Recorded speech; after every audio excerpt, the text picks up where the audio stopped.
In the heart of Manhattan, where the city never sleeps and secrets lurk behind every corner, a case that would challenge even the brilliant mind of Sherlock Holmes was about to unfold.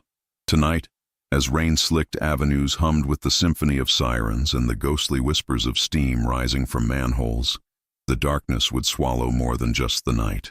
Welcome to a mystery that will grip you from the very first moment and refuse to let go until the final, shocking revelation. Rain cascades down the glass towers of New York City, each drop catching the neon glow of countless signs and streetlights. The city breathes in rhythm with the urban pulse, a metropolis that never truly rests, where every shadow could hide a secret and every corner might conceal a crime. On this particular evening, beneath the elevated tracks near a shuttered art gallery, something peculiar disturbs the natural order of the night. Holmes kneels beside what appears to be an ordinary designer scarf, its silk fabric dampened by the relentless downpour. But his trained eye immediately detects the anomaly. The scarf is not merely wet from tonight's rain. Its dampness patterns tell a different story entirely. Holmes runs his fingers along the delicate fibers, testing the moisture content against the rainfall that began precisely 47 minutes ago. The timing doesn't align. This scarf has been here longer than the weather would suggest, yet shorter than the days earlier dry conditions would allow.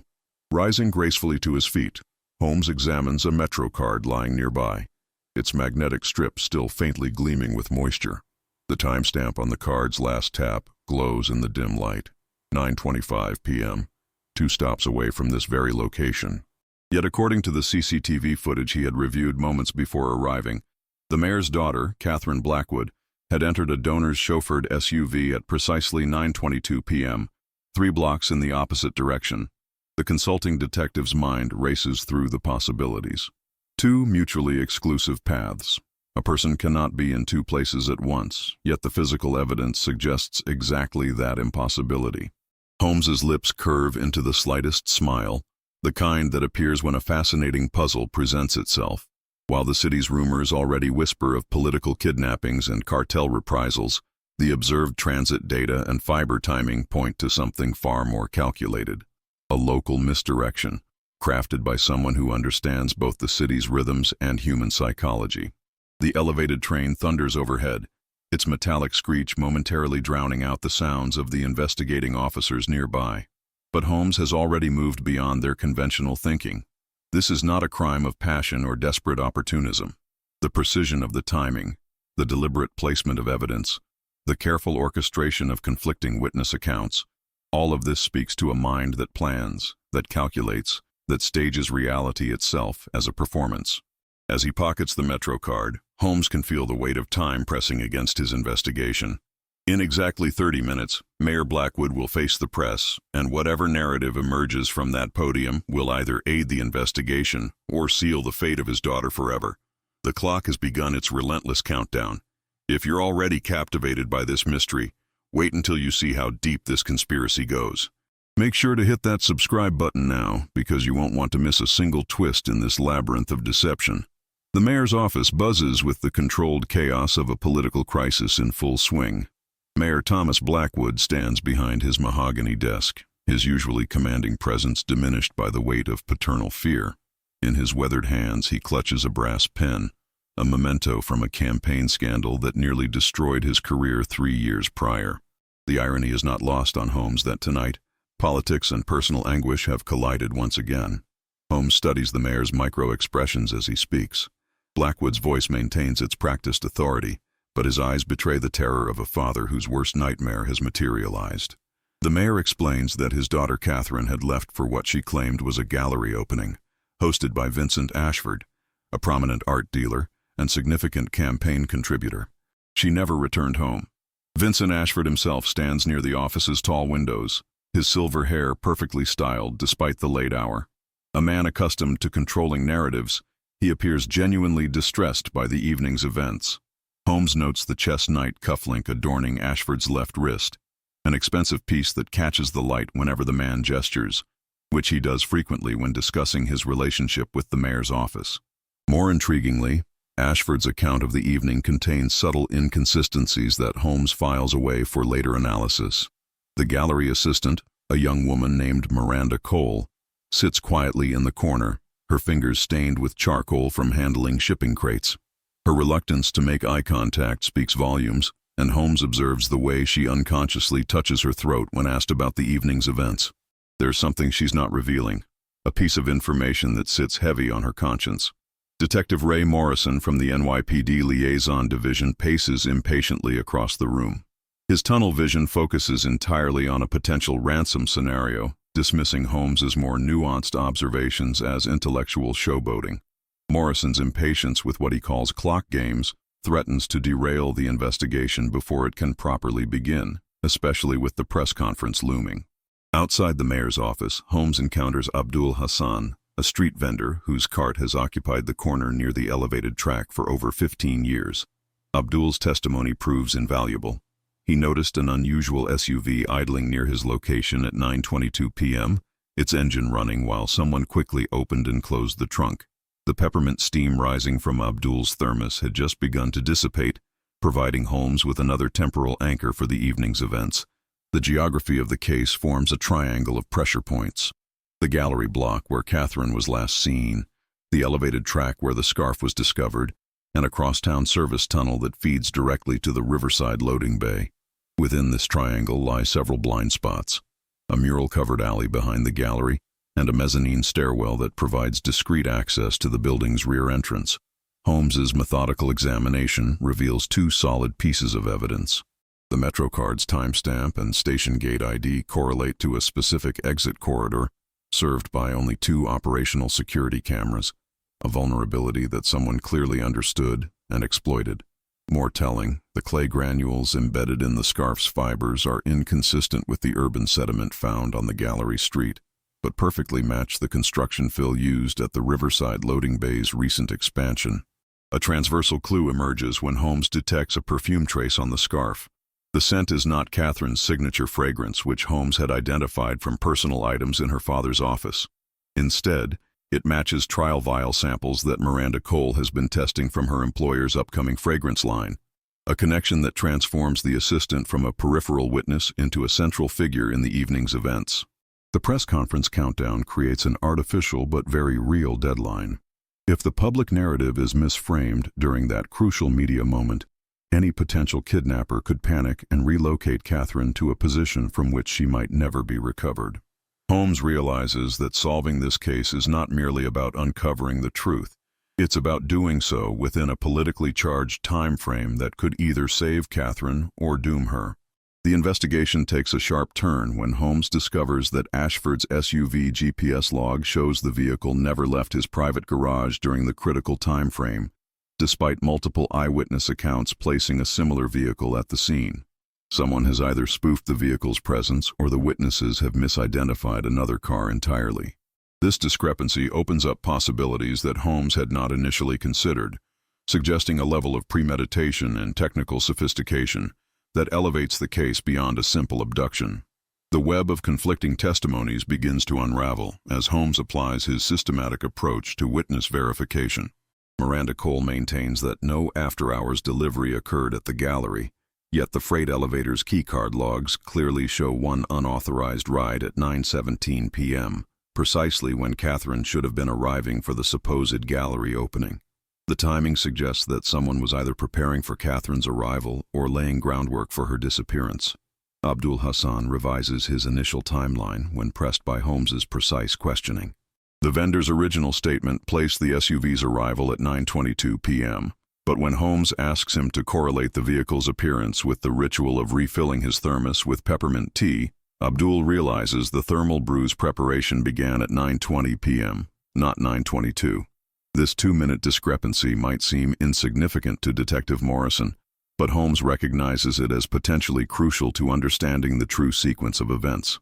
Vincent Ashford's behavior during the questioning reveals layers of subtext that Holmes carefully catalogs. When the conversation turns to a recently denied permit for a public arts installation, Ashford downplays the significance of the rejection. However, his unconscious gesture of fingering his chest-knight cufflink becomes pronounced whenever the mayor's ethics probe is mentioned. Similarly, Mayor Blackwood visibly flinches at any mention of the word staged, suggesting painful associations that predate this evening's crisis. The technical evidence continues to build Holmes's case. A partial clay sample taken from the scarf's fibers reveals trace mica deposits typical of riverfront infill sites used in commercial construction. This discovery narrows the potential locations where Catherine might be held to two adjacent loading slips along the East River, both connected to the service tunnel system that feeds from the Gallery district. More intriguingly, Holmes discovers a torn corner of a playbill tucked within the scarf's folds. The program advertises an immersive theater experience that closed just 1 week prior to Catherine's disappearance. These productions were known for their elaborate staging, masked audience participation, and choreographed movement through unconventional spaces. The playbill fragment suggests that Catherine's disappearance might involve theatrical elements, a performance rather than a conventional crime. Holmes conducts a methodical time walk along the route Catherine supposedly took, running micro-tests on rain accumulation patterns on steps and surfaces. By comparing the actual water collection against the claimed timestamps, he determines that an alleged outdoor struggle at 9:25 p.m. could not have occurred as described. The physical evidence of moisture patterns contradicts the witness statements, indicating either faulty memories or deliberate misdirection. The investigation seems to crystallize around Vincent Ashford when all evidence appears to point toward the gallery owner as the orchestrator of Catherine's disappearance. His financial connections to City Hall, the denied permit creating potential motive, and his access to the gallery's infrastructure make him an ideal suspect. However, the alibi that emerges proves devastating to this theory. The gallery's internal security system, which Ashford had dismissed as frequently malfunctioning, reveals that he conducted a live-streamed art discussion from 9:15 to 9:45 p.m. on the evening of Catherine's disappearance. The stream was viewed by dozens of participants, with several viewers taking screenshots that timestamp Ashford's continuous presence during the critical window. Unless he has mastered the art of bilocation, Vincent Ashford could not have been responsible for the evening's events. This false clearing forces Holmes to reconsider every assumption he has made about the case. The evidence that seemed so convincingly aligned against Ashford now appears to have been deliberately arranged to create that impression. Someone wanted the investigation to focus on the gallery owner, using his legitimate grievances with City Hall and his access to the crime scene to build a convincing but ultimately false narrative. The revelation that transforms Holmes's understanding of the case arrives through digital forensics rather than traditional deduction. The Metro card tap that had been crucial to establishing Catherine's presence near the elevated track was created using a cloned card, skimmed from the original during an earlier transaction at a coffee kiosk frequented by the mayor's family. The real Catherine's phone never registered a cellular ping near the station in question, meaning the Metro tap was an elaborate piece of misdirection designed to create a false timeline. This discovery reveals the presence of an invisible antagonist, someone with the technical sophistication to clone transit cards, the foresight to establish false timelines, and the audacity to manipulate a high-profile investigation in real time. Holmes realizes that they are dealing with an adversary who understands both technology and human psychology, using each to serve a carefully orchestrated plan. The deleted footage from the freight elevator's security camera represents another layer of the conspiracy. Someone with administrative access to the building systems preemptively wiped the buffer that would have shown who used the service elevator during the critical time frame. More cunningly, a magnetic overlay was applied to Ashford's vehicle's license plate, briefly visible only as a flicker in a storefront window's reflection, creating the illusion of his SUV's presence while the real vehicle remained safely in his garage. Miranda Cole's role in the conspiracy becomes clearer as Holmes reanalyzes the perfume evidence. Rather than being an active participant in Catherine's abduction, the assistant appears to have been an unknowing conduit.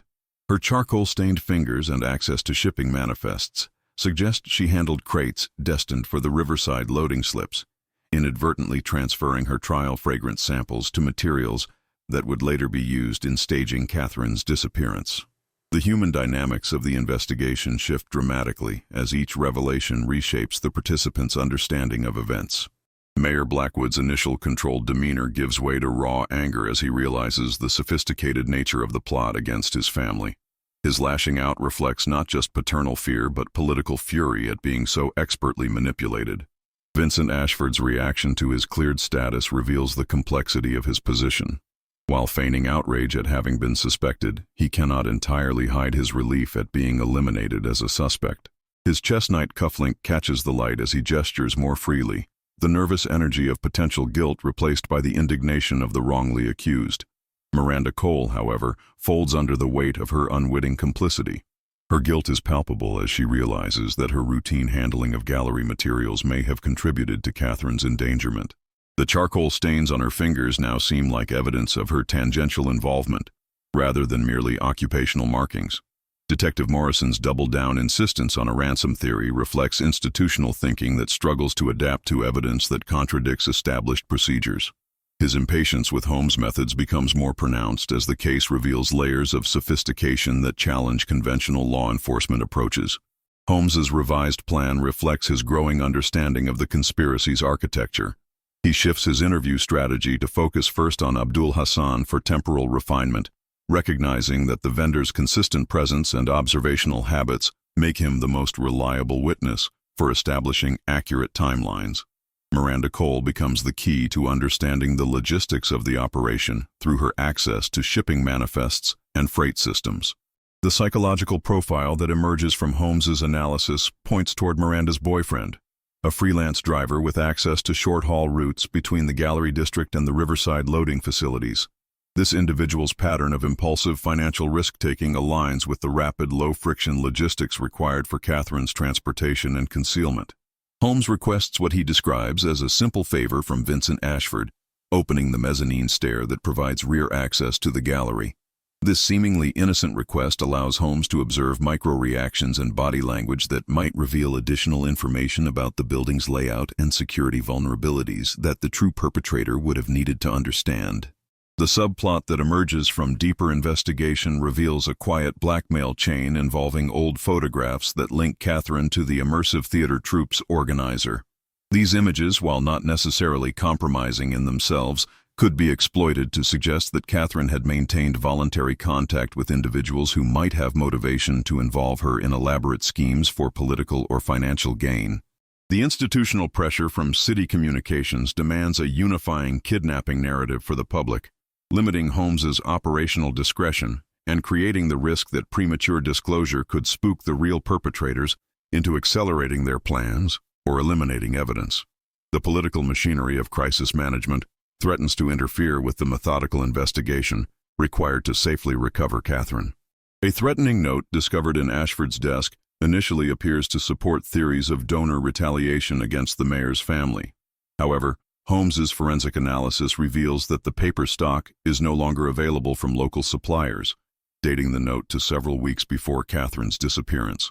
This planted evidence represents another layer of the frame designed to direct suspicion toward Ashford while obscuring the real perpetrator's identity and motivation. Holmes requests a private moment with Mayor Blackwood, during which the politician's carefully maintained facade finally cracks.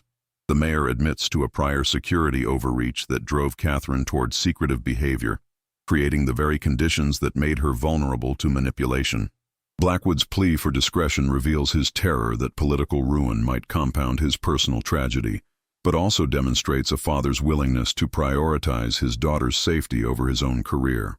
The ethical dilemma that Holmes faces reflects the broader tension between empathy and efficiency that defines his methods.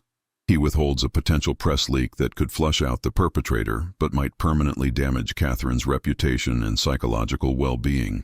This choice reveals Holmes's understanding that solving the case must not destroy the life he is trying to save.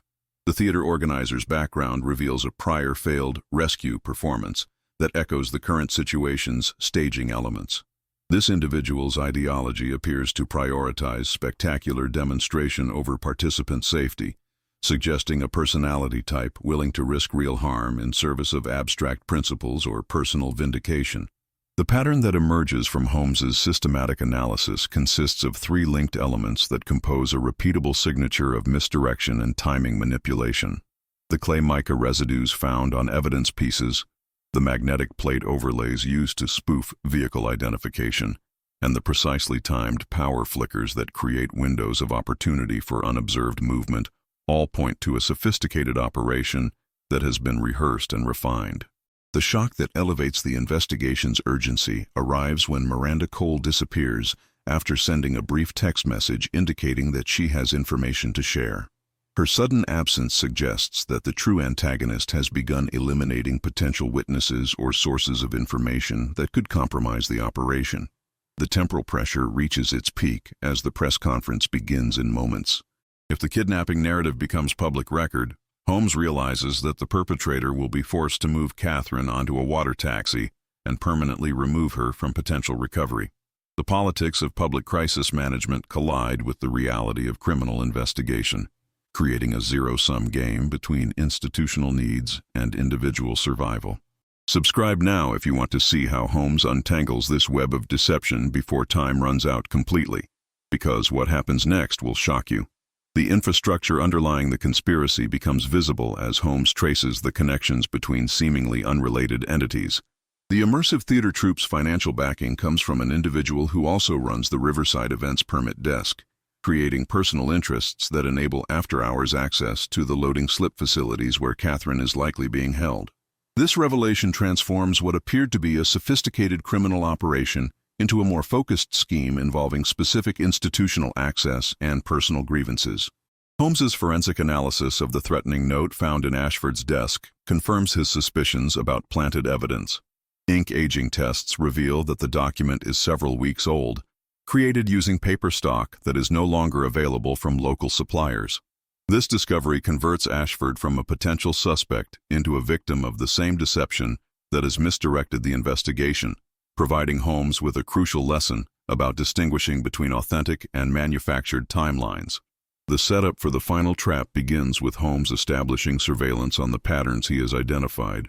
The magnetic plate overlays that have been used to spoof vehicle identification consistently appear near a specific mural-covered alley before every movement to the loading slip.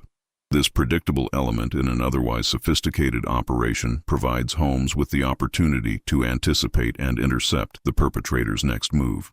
The synthesis of evidence that Holmes presents to his colleagues creates a complete picture of the conspiracy. The perpetrator is revealed as the theater troupe organizer, leveraging their patron relationship with the Events Permit Authority to gain access to Riverside facilities.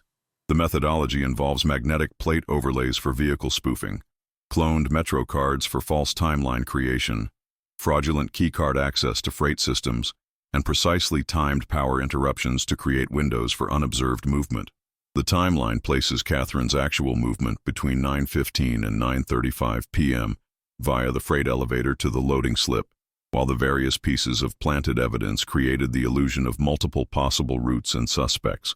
The motivation appears to be pressure tactics designed to force the mayor into approving a substantial public arts grant, while simultaneously quashing an ethics probe that threatens the organizer's patrons' financial interests.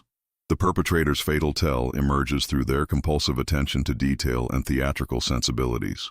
Fresh paint has been applied over the mural-covered alley to hide scuff marks from previous operations, but the paint remains tacky enough to capture and preserve the impression of a chess knight cufflink, the same distinctive jewelry worn by Vincent Ashford, but transferred to the paint during an encounter with someone who had recently handled Ashford's personal effects. The critical moment arrives as Holmes realizes that Catherine is moments away from being transferred to a low-profile water taxi operating under blackout protocols. Once this final movement occurs, the sophisticated urban infrastructure that has enabled the investigation will become irrelevant, and Catherine will disappear into the vast network of waterways surrounding Manhattan. The trap that Holmes designs uses the press conference as audio cover, strategically killing a single streetlight to force the perpetrator through the monitored mural alley, where documentation and interception teams await their arrival. The plan requires precise coordination between multiple positions, one lookout monitoring the alley entrance for audio cues of magnetic plate installation, one team member positioned to generate false police radio chatter that will influence the perpetrator's behavior, and one recorder stationed in the stairwell where acoustic properties will amplify and clarify the sounds of movement. The sensory environment becomes integral to the operation's success.